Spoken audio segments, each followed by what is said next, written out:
Bonjour tout le monde, bienvenue sur ce nouvel épisode de podcast. Aujourd'hui, on aborde un sujet à la fois complexe et très profond, à savoir les enfants objets, une blessure qui est invisible. Pourquoi certains enfants grandissent-ils avec la sensation de n'être là que pour répondre aux besoins, aux attentes ou au manque de leurs parents? Comment un enfant peut-il être traité non comme une personne à part entière, mais comme un prolongement, un miroir, même un outil de réparation ou de valorisation familiale? Évidemment, quelles sont les conséquences à l'âge adulte de n'avoir jamais été vraiment vu, reconnu, aimé pour ce que l'on est? Et surtout, d'où vient cette posture parentale? Est-ce que c'est conscient? Et est-ce que ça se répète de génération en génération sans qu'on s'en rende compte? Finalement, comment l'histoire de nos lignées influence-t-elle la manière dont nous utilisons parfois les enfants au lieu de les accueillir? Et si pour guérir, il fallait commencer par regarder avec honnêteté et compassion cette dynamique familiale silencieuse, mais qui est profondément marquante. Je suis Fanny, thérapeute spécialisée en mémoire transgénérationnelle, constellation familiale, psychogénéalogie. Ça fait plus de 10 ans maintenant que j'anime des constellations, des stages de libération transgénérationnelle. Et à travers ce podcast, je vous partage mes connaissances, mon expérience, mes réflexions. Et j'espère vraiment vous aider à observer vos propres dynamiques familiales, à conscientiser ce qui entrave votre épanouissement. Donc je vous remercie de liker, de vous abonner à ma chaîne et de commenter, ça permet de soutenir mon podcast. Vous pouvez aussi me retrouver sur Instagram pour d'autres vidéos complémentaires. Et puis, si vous le souhaitez, vous sentez concerné par cette thématique de l'enfant-objet, ou même si vous avez conscience d'avoir des blessures importantes durant votre enfance, ou si vous savez pas, mais que vous avez envie de travailler un peu sur vous, voilà, je propose le prochain stage de libération transgénérationnelle les 4, 5 et 6 octobre à côté d'Angers. La thématique, ce sera l'enfant intérieur et les cuirasses parentales. Donc un stage qui est tout à fait dans la thématique de ce podcast. Je vous souhaite une bonne écoute. Et j'ai oublié de préciser, si vous ressentez le besoin évidemment de faire une constellation en individuel ou d'avoir un suivi en hypnose ou autre, vous pouvez évidemment me contacter. Je vous recevrai ou en présentiel près d'Angers ou alors en visio. Pour démarrer, déjà, qu'est-ce que ça veut dire être un enfant objet? Un enfant objet, c'est quand un parent, il te voit pas comme un être vivant autonome avec tes propres émotions, tes propres besoins, tes limites, mais il te voit plutôt comme une extension de lui-même, un outil pour nourrir son ego, son image, ou même aussi combler ses blessures. Et en fait, il utilise ton existence pour se rassurer, pour se valoriser et évidemment se décharger émotionnellement ou exercer du pouvoir. En fait, le message un peu implicite, c'est on t'aime sous condition. On t'approche quand ça arrange et on t'abandonne ou on te détruit aussi quand tu ne corresponds plus aux attentes. Et je vais ajouter aussi une nuance pour les personnes qui ont des troubles du spectre autistique, qui sont dans l'hypersensibilité, qui sont HPI, HPE, etc. En fait, si déjà tu as un profil comme ça va aussi empirer les choses. Parce que du coup, tu vas être perçu comme compliqué, comme quelque chose à corriger, pas comme les autres.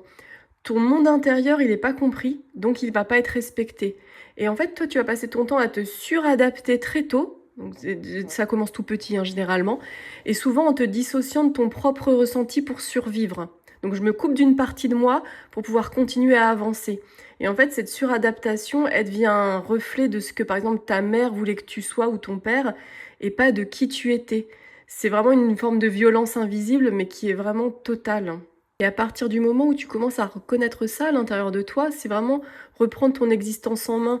Tu peux enfin te dire, par exemple, si c'est ta mère qui t'a considéré comme un enfant objet, tu peux te dire intérieurement, c'est pas moi qui étais trop sensible, ni trop froide, ni trop difficile, c'est elle qui ne m'a jamais regardée comme une personne, et j'ai le droit de me réapproprier mon humanité, mon intériorité, mon territoire, mon pouvoir personnel, et finalement, c'est mon droit d'exister pleinement.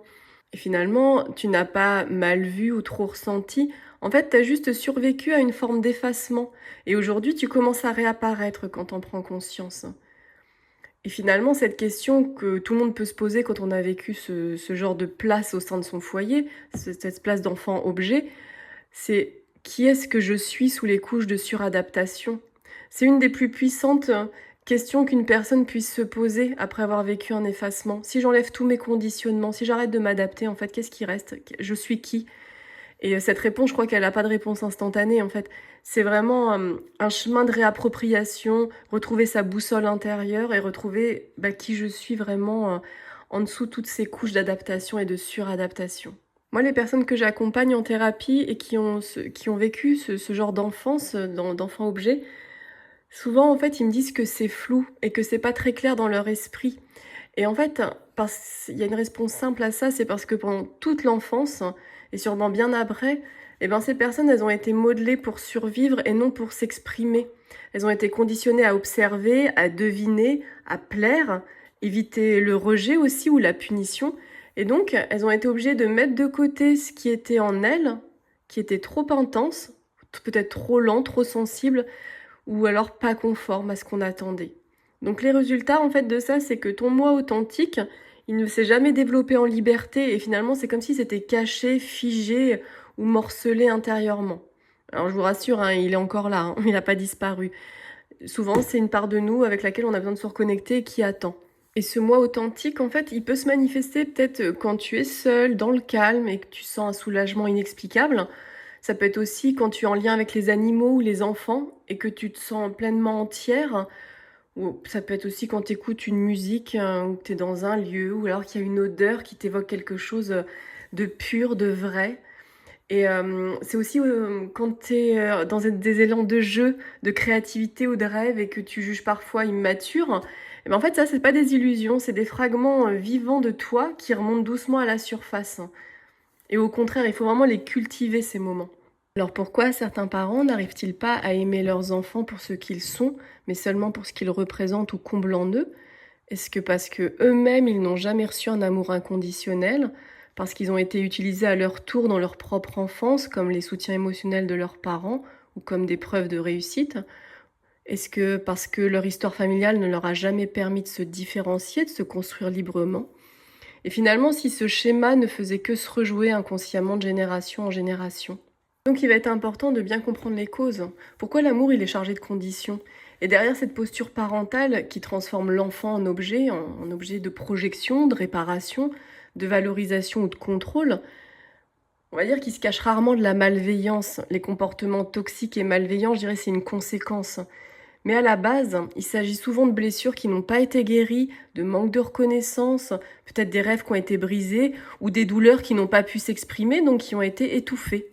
Que nous appelons aujourd'hui transgénérationnel, hein, c'est cette mémoire invisible qui agit dans l'inconscient et qui se transmet quand elle n'est pas nommée, quand elle n'est pas regardée ou transformée.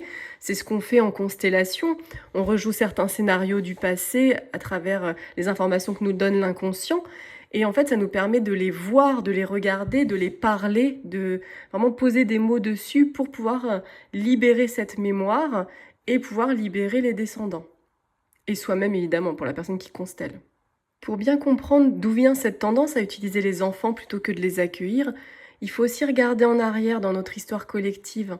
Pendant des siècles, dans de nombreuses cultures, et en particulier dans les sociétés rurales ou artisanales, les enfants n'étaient pas d'abord vus comme des individus, mais comme des ressources vitales pour la famille. On les mettait au monde pour travailler les terres, reprendre l'atelier, aider les plus âgés, assurer la descendance ou même garantir une place sociale. Être un bon fils ou être une bonne fille, c'était répondre aux besoins du clan. Faire autrement, c'était trahir. L'idée même d'avoir un projet personnel, une individualité, était presque impensable. On était né pour quelque chose et pas pour soi. Et même si aujourd'hui, on vit dans des sociétés évidemment où l'autonomie et l'épanouissement personnel sont valorisés, ces mémoires culturelles, elles continuent d'imprégner les comportements familiaux et souvent sans même qu'on s'en rende compte. On se souvient de quelques injonctions, tu seras médecin comme ton père, tu reprendras la boutique ou tu ne vas pas gâcher tout ton potentiel. Ça, c'est des versions modernes d'un héritage beaucoup plus ancien et celui de l'enfant vu comme un prolongement fonctionnel du destin familial. Donc finalement, l'histoire, elle devient complètement inconsciente, mais on porte la mémoire dans les gènes et dans les gestes. Ce qui autrefois relevait d'une nécessité, celle de survivre en famille, de maintenir une lignée, de transmettre un métier ou un nom, en fait, c'est aujourd'hui inscrit dans une mémoire familiale silencieuse. Même si les contextes ont changé, les injonctions, elles sont restées. Elles ne se disent plus à voix haute, mais elles se glissent dans les regards, dans les attentes non verbalisées, dans les silences lourds. On parle alors de loyauté invisible, des fidélités inconscientes à des ancêtres, à des modèles de réussite ou de sacrifice aussi, qu'on reproduit sans comprendre pourquoi. Ces loyautés, elles nous font parfois choisir des études qu'on ne veut pas, des métiers qui ne nous nourrissent pas, des rôles qui ne nous ressemblent pas. Et puis surtout, elles peuvent nous empêcher de nous autoriser à être pleinement nous-mêmes. Et ça, c'est ce qu'on fait pendant les stages ou pendant les constellations. C'est vraiment ce travail d'enlever tous les conditionnements, de nommer les mémoires et de les libérer pour pouvoir aller vers qui je suis vraiment et pas ce qu'on attend de moi. Donc, l'enfant-objet, il est vraiment plus qu'un phénomène individuel, on peut le prendre aussi au sens collectif. C'est souvent l'expression actuelle d'une chaîne ancienne où l'individu est sacrifié au profit du système familial. Et tant que c'est pas reconnu, regardé ou mis en mots, évidemment, ça continue de se transmettre.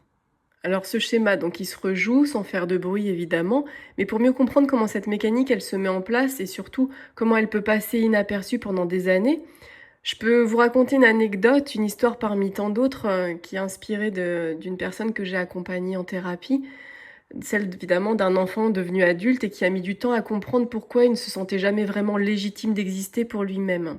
Donc l'histoire que je vais vous raconter, la personne, donc je vais l'appeler Julien, c'est pas son vrai prénom. Donc en fait, l'histoire de Julien, c'est quoi? C'est l'enfant vitrine. Julien, il a grandi dans une famille où en apparence tout allait bien. C'est vraiment une maison impeccable, des parents engagés, des vacances régulières, des bonnes notes à l'école. Il n'a jamais manqué de vêtements, de repas ni d'encouragement, à condition que ses résultats soient à la hauteur. Et en fait, dès son plus jeune âge, Julien, il a compris ce qu'on attendait de lui. C'était pas qu'il soit heureux, mais qu'il fasse briller la famille. Chaque réussite était applaudie, mais pas pour lui. C'était toujours notre fils est le premier de sa classe. Tu rends ton père fier, tu n'as pas le droit d'échouer, tu es l'exemple, etc., etc. En fait, il n'y avait jamais de place pour ses émotions, et encore moins pour ses échecs. Quand il pleurait ou doutait, on lui disait c'est rien, sois fort, comme on le dit souvent aux garçons, hein, ça c'est aussi les mémoires du masculin. Et quand il voulait juste être lui-même, on lui rappelait que c'était pas ça qu'on attendait de lui en fait. On lui rappelait les injonctions, sa fonction. Donc à l'âge adulte, Julien en fait, il s'est retrouvé en burn-out à 32 ans. Il a perdu une brillante carrière parce qu'il l'avait pas choisi finalement. Et en thérapie, il a mis des mots sur un mal diffus. Il n'avait jamais été vu comme une personne, seulement comme un projet parental, une vitrine sociale. Et derrière ce masque de réussite, il y avait aussi un vide immense, évidemment, un grand vide affectif, même un gouffre, on peut dire. Et finalement, ce n'est qu'en explorant son histoire familiale qu'il a compris. Son père avait été l'aîné d'une fratrie nombreuse, obligé de réussir pour sortir la famille de la pauvreté. Sa mère, quant à elle, n'avait jamais existé qu'en tant que bonne élève, dans l'ombre d'une sœur qui a été malade, qui accaparait toute l'attention, et aussi avaient été, chacun à leur manière, des enfants objets. Julien, elle illustre avec force un mécanisme central du transgénérationnel, la transmission silencieuse de rôles, d'injonctions et de loyauté inconsciente. Julien, il n'a pas été maltraité au sens classique du terme, hein. Il a été aimé, mais d'un amour conditionnel, un amour qui est structuré autour de la performance, de l'image et de la conformité. En réalité, il n'était pas accueilli dans son être, mais utilisé dans son rôle. Et en fait, ses parents eux-mêmes, qui ont été façonnés par des contextes familiaux exigeants, ils n'ont jamais eu l'espace pour se rencontrer dans leur individualité. Le père, lui, il avait intégré que la survie passait par l'excellence, et la mère, elle, que l'amour, il se mérite à travers la discrétion et la réussite. Ces croyances, elles sont devenues leur filtre, puis leur exigence, reproduites inconsciemment avec leur fils. Et ça, quand on commence à le travailler, en fait, c'est génial parce que vous pouvez vous en libérer et puis éviter surtout de le rejouer avec vos propres enfants. Donc en fait, Julien, il a hérité non pas seulement d'un nom ou d'un patrimoine, mais aussi d'un rôle familial. Celui de réparer, de valoriser, de racheter, de faire mieux. Et tant qu'il restait dans ce rôle, il recevait de l'illusion d'amour, en fait, parce que c'est ça, c'est de l'illusion d'amour, c'est pas du vrai amour. Mais dès qu'il cherchait à s'en libérer, c'est la culpabilité, la peur ou le rejet qui surgissait. Donc en fait, ce schéma, il est typique des systèmes familiaux où les individus ne sont pas vus pour ce qu'ils sont, mais pour ce qu'ils apportent ou comblent chez les autres. Et tant qu'on ne met pas ça en lumière, le schéma il continue à se transmettre génération après génération, comme un scénario invisible. Alors les conséquences à long terme, évidemment, il y en a. Quand l'enfant objet, en fait, il devient un adulte, il va être coupé de lui-même, tout simplement. Les personnes qui ont grandi sans être reconnues dans leur être profond, mais uniquement à travers leur rôle ou leur utilité, elles développent souvent des fonctionnements de survie qui vont être très efficaces, mais profondément coûteux à long terme. Je vous donne quelques conséquences que j'ai fréquemment observées, moi, en thérapie. on va avoir une difficulté à se connaître. Quand on a toujours été ce qu'on attendait de nous, comment finalement savoir ce qu'on aime, ce qu'on veut vraiment ou ce qui nous rend heureux? Bah, en fait, on le sait pas. J'ai observé aussi, un sentiment d'imposture qui persiste, même en cas de réussite. Car ce qui a été valorisé, ce n'est jamais qui je suis finalement, mais c'est ce que je produis. Ou alors il va y avoir une incapacité à poser des limites, par peur de décevoir ou de ne plus valoir, sans performance. On observe aussi des relations déséquilibrées, des relations dans lesquelles on se suradapte, on donne trop, ou on attire des personnes qui nous instrumentalisent à leur tour, pardon. J'ai du mal à le dire celui-là. Il y a aussi une culpabilité chronique à l'idée d'être simplement soi ou de ne plus vouloir jouer le rôle. Et après, ça tourne souvent dans la culpabilité malsaine, donc je m'empêche de faire les choses. Finalement, tout ce que j'aime et qui pourrait m'épanouir, bah, je ne vais pas le faire par culpabilité. Et on obtient aussi à l'âge adulte souvent des troubles anxieux, des burn-out, des épisodes dépressifs, lorsque finalement le masque que je m'oblige à porter depuis l'enfance, il devient trop lourd à porter.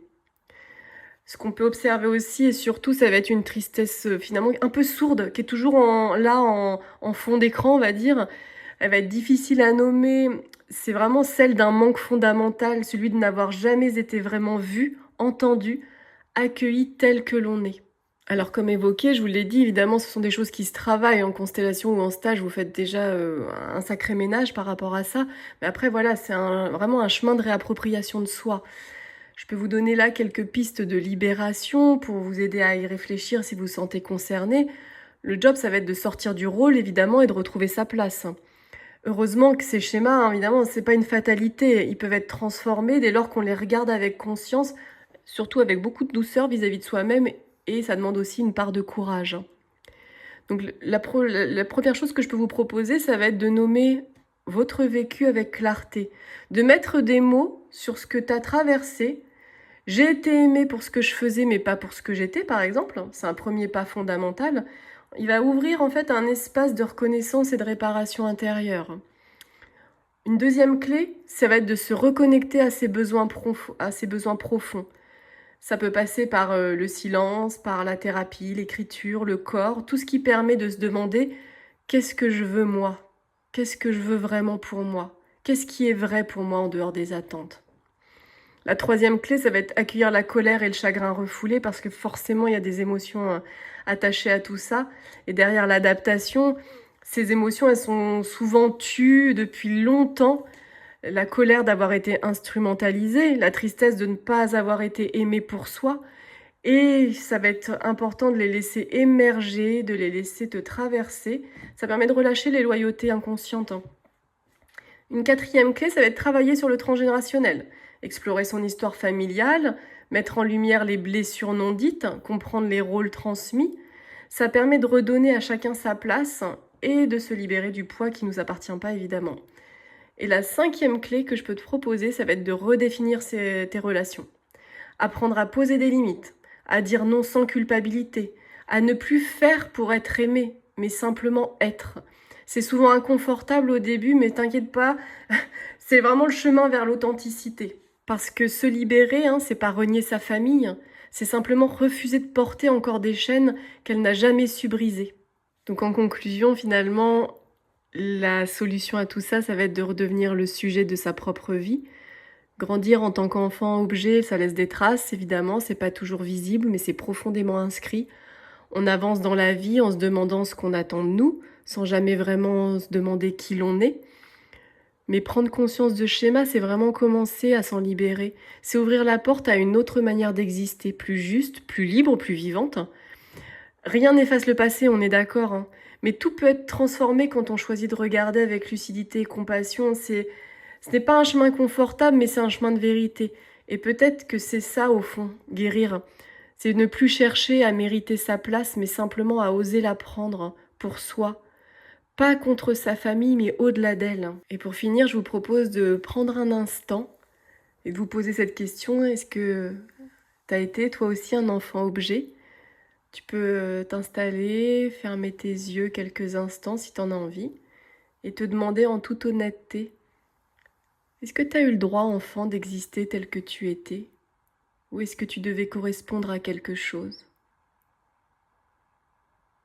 Te sentais-tu aimé pour qui tu étais ou pour ce que tu réussissais à porter ou représenter?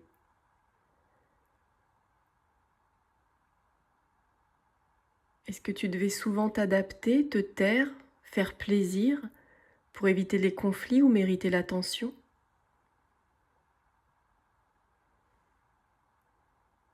As-tu l'impression de devoir réparer quelque chose chez tes parents? Peut-être leur tristesse, leur solitude ou leur colère? As-tu grandi avec l'idée que ta valeur dépendait de tes résultats, de ton comportement, de ton image? Et aujourd'hui encore, est-ce que tu te sens encore coupable lorsque tu penses à toi avant les autres?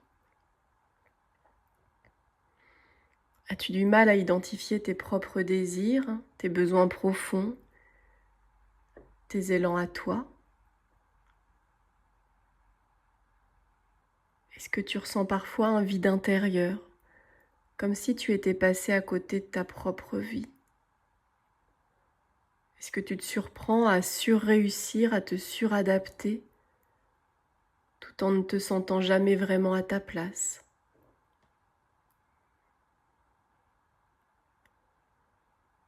Et si certaines de ces questions résonnent, ce n'est pas un hasard, ce n'est pas un jugement non plus, c'est une invitation à aller voir plus loin, à écouter ce qui en toi demande peut-être enfin à être entendu. Parce que pour commencer à se découvrir, il est important de faire des temps de pause dans cette société où on nous demande d'aller toujours plus vite et de sortir un peu du rythme métro, boulot, dodo et se poser des questions sur soi pour ramener à la conscience et savoir qui on est, vers quoi je vais. J'ai beaucoup de personnes que j'accompagne qui, dans un premier temps, sont dans des automatismes. Elles ne se posent pas de questions. Elles savent que ça va pas, mais elles savent pas pourquoi, parce qu'elles ne se posent pas les bonnes questions. On est tellement pris dans le quotidien, aller vite, et on ne nous laisse pas le temps de réfléchir, en fait. Donc là, la démarche, c'est faire une pause et commencer à se poser des questions. Ah tiens, là, je me sens pas toujours confortable, là, je l'ai cette tristesse. Donc ça invite aussi à regarder ses émotions et puis arrêter de les refouler, hein. Donc c'est sortir du déni. Mais c'est vraiment un chemin qui en vaut la peine. Si vous vous sentez concerné, encore une fois, vous pouvez me contacter évidemment en individuel. Et sinon, vous avez le stage au mois de juin, il est sur mon site internet. Vous aurez toutes les infos dessus. Je vous les mettrai aussi dans la barre d'infos du podcast. Voilà, en tout cas, merci de m'avoir écouté. J'espère que ça aura pu vous aider. Je vous souhaite une belle journée et à bientôt.